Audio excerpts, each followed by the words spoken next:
देश की ऐतिहासिक इमारत कुतुब मीनार हमेशा से ही सुर्खियों में बनी रहती है, कभी अपने इतिहास के कारण तो कभी अपने इतिहास से जुड़े हुए तथ्यों के कारण। कुतुब मीनार भगवान गणेश की मूर्ति को लेकर पिछले कुछ दिनों से विवादों में है। विवाद कम होने की जगह लगातार बढ़ रहा है। दरअसल कुतुब मीनार में रखी भगवान गणेश की मूर्ति को कुछ हिंदू संगठनों और बीजेपी के नेताओं ने उचित स्थान पर रखकर वहां पूजा आरती कराने की मांग की है। इस बीच शनिवार को विश्व हिंदू परिषद के कुछ पदाधिकारी कुतुब मीनार का दौरा करने पहुंचे। इस दौरान विश्व हिंदू परिषद के नेताओं ने सरकार से कुतुब मीनार को हिंदुओं को सौंपने की मांग कर डाली। विश्व हिंदू परिषद के राष्ट्रीय प्रवक्ता विनोद बंसल ने हमारे संवाददाता से बातचीत में इस पूरे मुद्दे पर अपनी राय रखी। विनोद बंसल ने कहा कि कुतुब मीनार एक पौराणिक प्रांगण है और इस प्रांगण में लगभग 23 प्राचीन मंदिर थे, जिन्हें तोड़कर मुगलों ने भारतीय संस्कृति को मिटाने की कोशिश की। आइए सुनाते हैं आपको विनोद बंसल ने इस बातचीत में कुतुब मीनार विवाद को लेकर क्या कुछ कहा।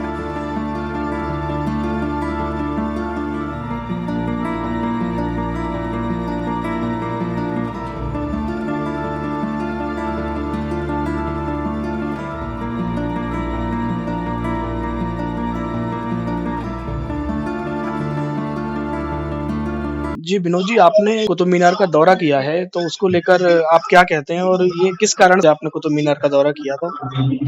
कल किया था।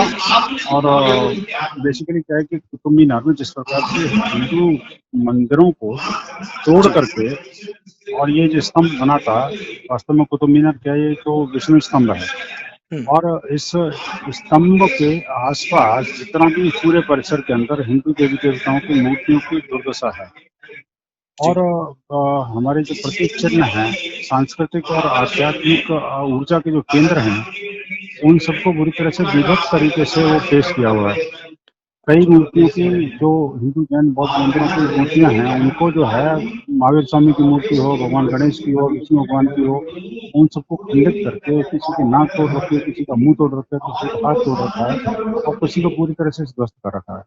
वो पूरा परिसर हिंदू समाज को चिढ़ा रहा है। और इस विभत्स कांड पर अभी अविलंब विराम की आवश्यकता है। और हमारा मानना है कि जितनी भी मूर्तियां हैं उनको पुनः प्रतिष्ठा की जाए। 27 जो हिंदू जैन मंदिरों को तोड़ा गया था उनको वापस रीइंस्टेट किया जाए और हिंदू समाज को अपनी पूजा अर्चना का अधिकार मिला। तो विनोद जी, आपने इस मामले को लेकर क्या सरकार के सामने कोई मांग रखी है? और अगर सरकार आपकी मांग नहीं मानती है, तो फिर विश्व हिंदू परिषद का आगे क्या एक्शन होगा? नहीं, देखिए, मांग रखना न रखना ज्यादा महत्व की बात नहीं है। महत्व की बात यह है कि सरकार को जो जानकारी हमने दी है कि ऐसा ऐसा यहाँ पर हो रहा है और अब भारत बदल रहा है, तो कम से कम भारत को ये सांस्कृतिक आजादी भी चाहिए, सांस्कृतिक स्वतंत्रता से मुक्ति भी चाहिए। हिंदू समाज को भी अपने अधिकारों की रक्षा के लिए आगे आना है। तो मुझे लगता है कि भारत सरकार हो या ASI हो, मिल करके इस समय काम करे और हिंदू जो आस्था और विश्वास को पुनर्प्रतिष्ठा मिले, ऐसा हमारा मानना है। अच्छा विनोद जी, ये देश में कुछ घटनाएं जो अभी हुई हैं, चाहे करौली वाली हो या कर्नाटक में हो या फिर AMU में जिस प्रकार से प्रोफेसर ने हिंदू देवी देवताओं पर अभद्र टिप्पणी की है, इस पर आपका क्या रुख है? आप इस पर मतलब क्या अपने विचार रखना चाहते हैं?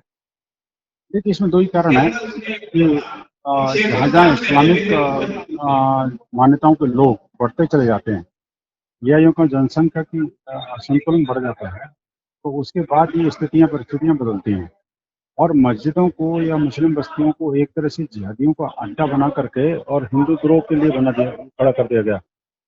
वो चीज़ें जो है वो ठीक नहीं है। हमारा मानना है कि जितनी भी मुस्लिम बस्तियाँ हैं या हिंदू जो सॉरी मस्जिद और मदरसे हैं, उन पर CCTV कैमरे लगाए जाएँ। उनके अंदर क्या हथियारों के और उसके जखीरे इकट्ठे हो रहे हैं, वो चीज़ें जो है इसमें कहीं न कहीं उसकी जाँच होनी चाहिए और CCTV कैमरे के माध्यम से उनकी निगरानी होनी चाहिए। और जब बाकायदा जब सूचना देकर के ये कार्यक्रम हुआ था, तो फिर वहाँ पर सुरक्षा के बंदोबस्त क्यों नहीं थे? इसमें सरकारों की फेल्योर है, कंप्लीट फेल्योर है। और मुस्लिम तुष्टिकरण की जो जिहादी तुष्टिकरण की नीति है, उसके कारण उनका मनोबल बढ़ रहा है, देश विरोधी गतिविधियां और हिंदू विरोधी गतिविधियों में विस्तार हो रहा है।